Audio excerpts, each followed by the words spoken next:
సేమియా ఇడ్లీ ఎప్పుడైనా ట్రై చేస్తున్నారా? డిఫరెంట్గా ఉంటుంది. పిల్లలు అయితే బాగా లైక్ చేస్తారు. ట్రై చేయండి. ముందుగా నార్మల్ సేమియానే తీసుకోవాలి.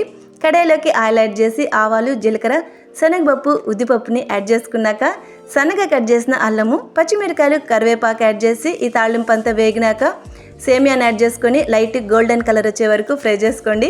కొంచెంగా ఇంగువ యాడ్ చేసి ఇంకో 2 నిమిషాలు వేయించుకున్నాక స్టవ్ ఆఫ్ చేసుకోండి. సేమియా బాగా చల్లారనివ్వాలి. చల్లారినాక 1 కప్పు పెరుగు, కొంచెంగా నీళ్ళు యాడ్ చేసుకొని బాగా మిక్స్ చేసి ఒక 20 మినిట్స్ రెస్ట్ ఇవ్వండి. సేమియాలు బాగా సాఫ్ట్గా అయిపోతుంది. నెక్స్ట్ ఇందులోకి తురిమిన క్యారెట్, టెంకాయ, కొత్తిమీర, సాల్ట్, ఒక పించు సోడాని యాడ్ చేసి బాగా మిక్స్ చేసుకోండి. మరి నీళ్ళుగా కాకుండా కొంచెం థిక్గానే చేసుకోవాలి. ఇడ్లీ ప్లేట్లోకి క్యాష్నట్స్ పెట్టుకొని మనం కలుపుకున్న ఈ సేమియాల్ని ఇడ్లీలాగా పోసుకొని ఒక 10 మినిట్స్ స్టీమ్ చేసుకోండి. సేమియా ఇడ్లీ రెడీ. టమాటో చట్నీతో ఎక్సలెంట్గా ఉంటుంది. ట్రై చేసి కమెంట్స్ చేయండి. ఛానల్ని సబ్స్క్రైబ్